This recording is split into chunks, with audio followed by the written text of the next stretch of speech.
नमस्कार CSK news में आप सभी दोस्तों का एक बार फिर से बहुत बहुत स्वागत है। दोस्तों आज दिन भर की जो फटाफट ब्रेकिंग न्यूज निकल के आ रही है एक एक करके जानेंगे। दोस्तों बड़ी खबर निकल के आ रही है, अमेरिका ने कश्मीर मुद्दे पर फिलहाल छोड़ा पाकिस्तान का साथ। भारत के समर्थन में कही बड़ी बात तो वहीं एलओसी पार कर रहे घुसपैठ के आतंकियों को लेकर भी कड़ी निंदा करते हुए पाकिस्तान को चेतावनी। आखिर इसके क्या मायने हैं? दूसरी बड़ी अपडेट निकल के आ रही है फिलहाल दोस्तों, भारत और अमेरिका के साथ तनाव के बीच चाइना ने बढ़ाया अपना रक्षा बजट। भारत के मुकाबले 3 गुना से भी ज्यादा अधिक किया तो अमेरिका ने दी चेतावनी, कहा चाइना दुनिया के लिए है खतरा। तीसरी बड़ी खबर में आपको बताएंगे फिलहाल वैक्सीन खरीदने तक के भी नहीं बचे पाकिस्तान के पैसे।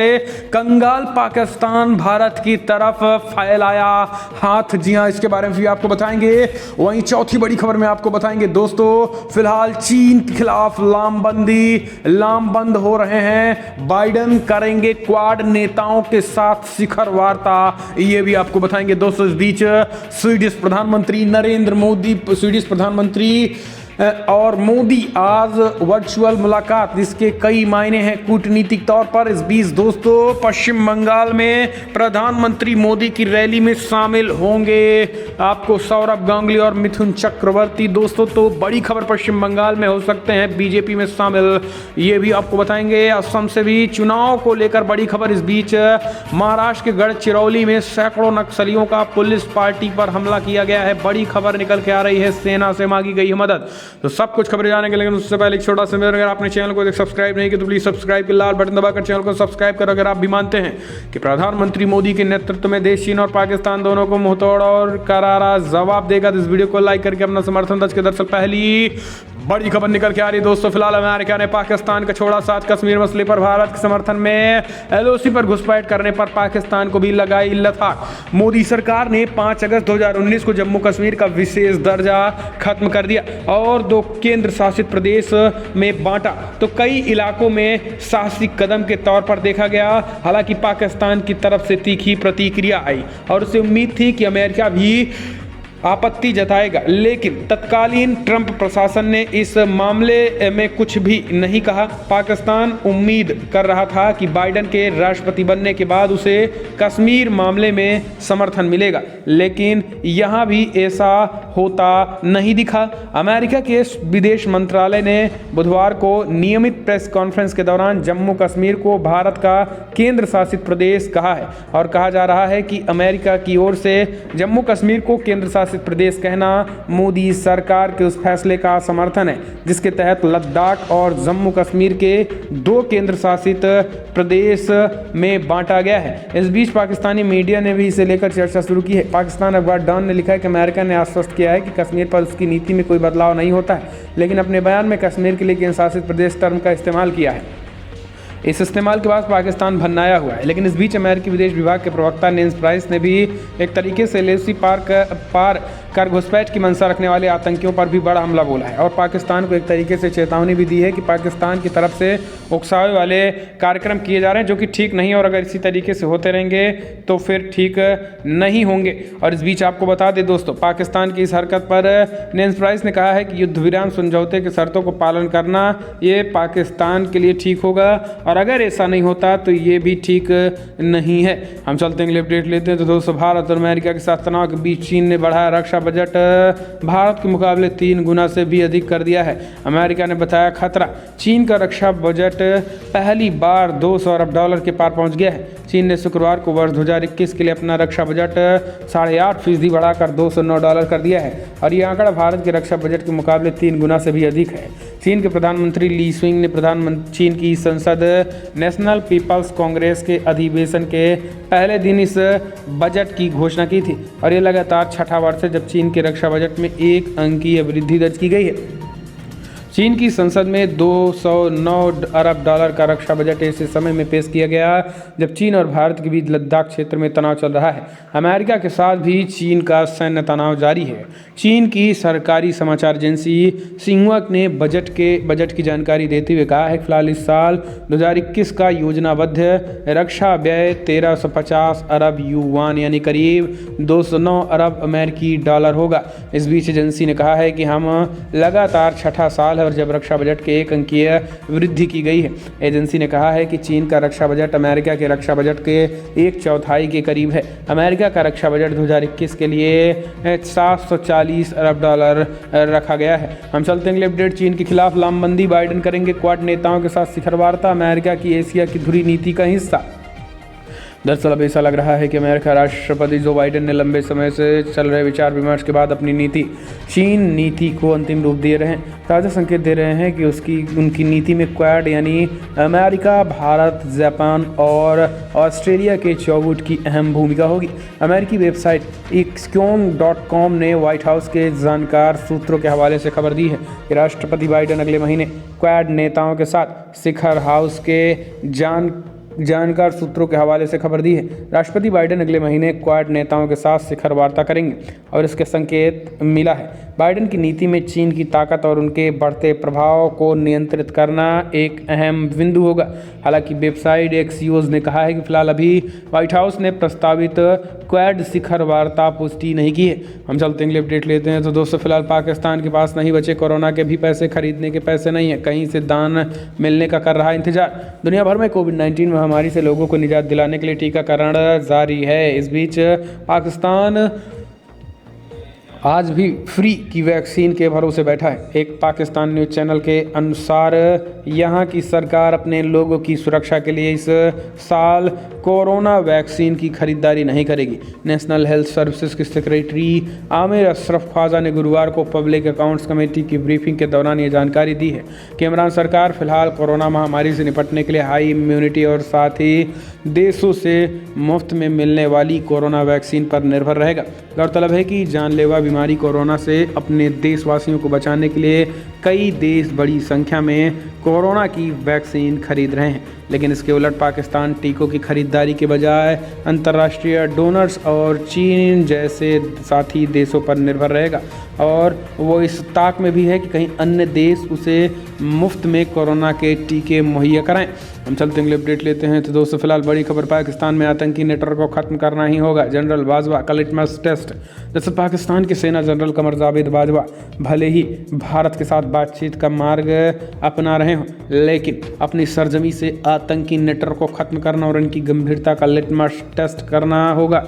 राष्ट्रीय सुरक्षा सलाहकार NSA के एक बैक चैनल के जरिए विभिन्न स्तर पर चल रही बातचीत में भारत ने एक बार फिर से अपना रुख साफ कर दिया है। भारत का साफ तौर पर कहना है कि हाफिज सईद और मसूद अजहर जैसे आतंकी सरगनाओं का सफाया ही तय करेगा कि बाजवा की बातचीत की पहल गंभीर कदम है या फिर मात्र छलावा।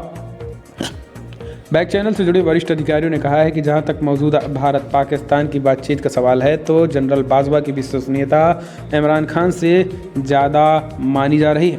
हालांकि ये अफसोसजनक है कि एक लोकतांत्रिक देश को दूसरे देश की चुनी हुई सरकार की जगह वहां के सैन्य नेतृत्व पर भरोसा करना पड़ रहा है। हम चलते हैं अगले अपडेट लेते हैं। तो दोस्तों फिलहाल बड़ी खबर निकल के आ रही है, आपको बता दें 7 मार्च को मोदी की रैली में सौरभ गांगुली भाजपा में आना तय, अमित शाह और जय शाह ने लिखी है पटकथा, इसके साथ मिथुन चक्रवर्ती भी।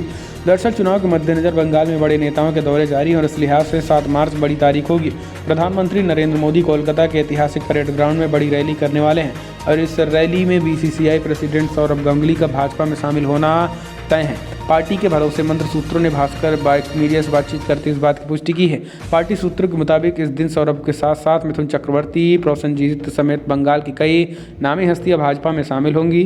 सूत्रों ने बताया है कि गांगुली की भाजपा में लाने की पटकथा दिसंबर 2019 में लिखी जा चुकी और तब के पार्टी के अध्यक्ष अमित शाह ने PM मोदी की सहमति के बाद इसकी तैयारी शुरू कर दी है। अमित शाह ने सबसे पहले उन्होंने गांगुली को बंगाल क्रिकेट एसोसिएशन से निकालकर BCCI प्रेसिडेंट बनाया है। शाह के बेटे जय शाह तब BCCI के सचिव चुने गए। इसके बाद जय ने मुहिम को आगे बढ़ाया। हाल ही में गांगुली बंगाल के राज्यपाल जगदीप धनखड़ से मिले और इससे पहले वे प्रधानमंत्री से भी मिल चुके थे। मीडिया में उनके भाजपा ज्वाइन करने की चर्चा कई दिनों से चल रही है, लेकिन भाजपा और खुद गांगुली ने इस पर चुप्पी साध रखी है। भाजपा ने चुनाव के बाद सरकार और संगठन के समीकरण पर भी तैयारी कर रखी है। हम चलते हैं अपडेट लेते हैं। तो दोस्तों केवल नंदीग्राम से चुनाव लड़ेंगी ममता, PM मोदी को दी चुनौती का 20 नहीं 120 रैलियां कर ले, जीतेंगे तो हम ही। दरअसल पश्चिम बंगाल विधानसभा चुनाव के लिए शुक्रवार को तृणमूल कांग्रेस टीएमसी ने उम्मीदवारों की लिस्ट जारी कर दी है। मुख्यमंत्री ममता बनर्जी ने खुद इस बार नंदीग्राम से चुनाव मैदान में होंगी। टीएमसी ने आज कुल 291 उम्मीदवारों की लिस्ट जारी कर दी है, जबकि 3 सीटों को साथियों को लिए छोड़ दिया है। प्रेस कॉन्फ्रेंस में ममता बनर्जी ने सीधे प्रधानमंत्री नरेंद्र मोदी को सीधी चुनौती भी दी है। प्रेस कॉन्फ्रेंस में जब ममता बनर्जी से प्रधानमंत्री नरेंद्र मोदी की बंगाल में होने वाली 20 रैलियों पर सवाल हुआ तो बंगाल सीएम ममता बनर्जी ने कहा है कि वो चाहे 120 रैली कर लें, हम चुनावी जंग के आखिरी तक लड़ाई लड़ेंगे। गौरतलब है कि बीते दिनों ये जानकारी आई थी कि पीएम मोदी इस बार बंगाल में कुल 20 चुनावी रैलियां करेंगे, जबकि अमित शाह, जेपी नड्डा, राजनाथ, योगी आदित्यनाथ जैसे बीजेपी के चेहरे ताबड़तोड़ प्रचार की कमान संभालेंगे। हम चलते हैं, अपडेट लेते हैं। तो दोस्तों, फिलहाल महाराष्ट्र के गढ़चिरौली में सैकड़ों नक्सलियों का पुलिस पार्टी पर हमला, मांगी गई वायुसेना से मदद। दरअसल महाराष्ट्र के गढ़चिरौली में नक्सलियों ने पुलिस पार्टी पर हमला कर दिया है। नक्सलियों और पुलिस के बीच मुठभेड़ करीब 12 घंटे चली। सैकड़ों की संख्या में नक्सलियों ने पुलिस पार्टी पर हमला किया था। सूत्रों से मिली जानकारी के मुताबिक करीब 270 पुलिस कर्मी मौके पर भेजे गए थे और इसके लिए वायुसेना से भी मदद मांगी गई थी। वहीं सूत्रों से मिली जानकारी के मुताबिक इस मुठभेड़ में एक पुलिसकर्मी के घायल होने की खबर है। वायुसेना के हेलीकॉप्टर से अतिरिक्त कमांडो को भी भेजा गया है। ऐसा बताया जा रहा है कि हथियारबंद नक्सलियों के बड़े ग्रुप ने सुरक्षा बलों पर हमला बोल दिया था। महाराष्ट्र सीमा पर नक्सलियों और C-60 कमांडो के बीच मुठभेड़ चली। सूत्र के माने तो सैकड़ों की तादाद में घात लगाए नक्सलियों ने पुलिस पार्टी पर ही हमला कर दिया था। हम चलते हैं, अपडेट लेते हैं। तो दोस्तों, किसान आंदोलन के 100 दिन पूरे होने पर दिल्ली के बाहरी बड़ी नाकेबंदी की योजना। 6 घंटे के लिए KMP एक्सप्रेस वे जाम करेंगे किसान। दरअसल नए कृषि कानूनों के खिलाफ दिल्ली की सीमाओं पर जारी किसान आंदोलन को 100 दिन पूरे होने को हैं, लेकिन इसके खत्म होने का कोई रास्ता नहीं दिख रहा है। सिंघू बॉर्डर पर बैठे किसानों ने ऐलान कर दिया है कि वो आंदोलन को और तेज करेंगे। किसान संगठनों ने 6 मार्च को सुबह 11 बजे से शाम 5 बजे तक KMP एक्सप्रेस वे पर ट्रैफिक रोककर विरोध जताने का फैसला किया है और 6 मार्च से देश भर में अलग अलग कार्यक्रम आयोजित किए जाएंगे। अधिक संख्या में युवाओं को भी जोड़ा जा रहा है और आंदोलन स्थल पर गर्मी के मुकाबले के लिए पंखे, कूलर और AC लगाए जा रहे हैं। इसके अलावा पानी के पीने के पानी, छबील और गन्ने के रस की व्यवस्था की गई है। किसानों ने प्रदर्शन स्थल पर बोरवेल भी लगवा लिया है। तो ये एक बड़ी खबर निकल के आ रही है। हम चलते हैं, अपडेट लेते हैं। तो दोस्तों, फिलहाल बड़ी खबर निकल के आ रही है, जहां पर TMC ने 50 महिला, 42 मुस्लिम और 79 दलितों को ममता बनर्जी ने दिए टिकट। जी हाँ, पश्चिम बंगाल मुख्यमंत्री ममता बनर्जी ने तृणमूल कांग्रेस के सभी 291 उम्मीदवारों की सूची शुक्रवार को जारी कर दिया है। बंगाल को चाहिए अपनी बेटी के नारे पर चुनाव लड़ रही ममता बनर्जी ने 50 महिलाओं को चुनाव मैदान में उतार दिया है, तो 42 मुस्लिम और 79 दलित प्रत्याशियों को भी दांव खेला गया है। इसके अलावा अनुसूचित जनजाति वर्ग के 17 उम्मीदवारों को भी टिकट दिया गया है। ममता बनर्जी ने विधानसभा चुनाव की कुल 294 सीटों में से 291 हैं, इसके लिए उम्मीदवारों की सूची जारी कर दी और दार्जिलिंग की 3 शेष सीटों पर तृणमूल कांग्रेस के सहयोगी कुछ चुनाव लड़ेंगे। ममता बनर्जी खुद नंदीग्राम विधानसभा सीट के से चुनाव लड़ेंगे। हम चलते हैं, अपडेट लेते हैं। दोस्तों, फिलहाल सुशांत ड्रग्स मामले में NCB ने दाखिल की चार्जशीट।